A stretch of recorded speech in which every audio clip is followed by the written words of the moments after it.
Happens. I've been showing around my Lovefest photos recently. So that's, it's from 2 weeks ago. It was a younger generation of women. Um, it was from, I don't know how old. I really don't. Maybe 16, 17, up to about 25. And documenting this new culture that they have, and like capturing their beauty. I called that one "Women of the Future." I was really happy to see them and to get to know them.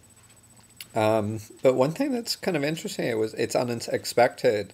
I've been noticing some identity politics, some interesting politics around those shots. Because what I've been noticing is older women have trouble with it. Is they look at it and say, "Oh, how old is she?" And they're really worried about exploitation.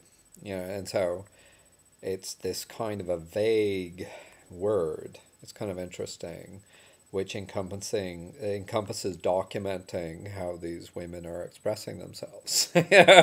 So that's exploitation. And I think these are still the wounds of an essentialist feminism that we're seeing.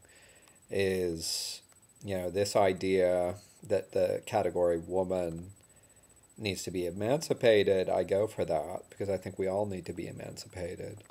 But that idea was we need to be emancipated from category man, which means that you've got to become the gender police. In this case, they're being the gender police because if a woman was documenting the sexuality of young women, they would be applauding. And so, because they don't ascribe the category woman to me, because they ascribe this category man, then suddenly it's category man oppressing category woman kind of bullshit.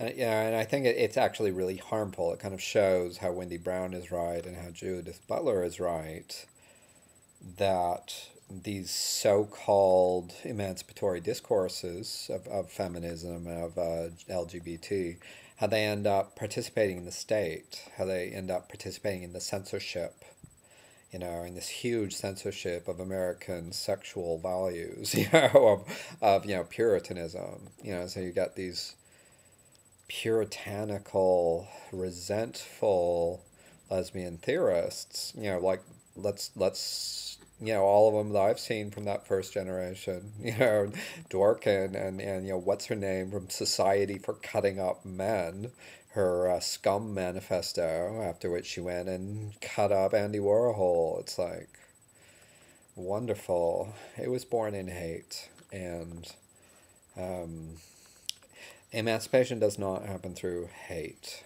I'm sorry to say, because you need a boogeyman. You have to have someone who is oppressing you so you can be emancipated from that group.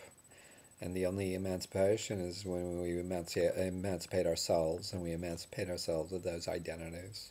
Emancipate ourselves of transsexual identities, man, identity, woman, people of color, so on and so forth.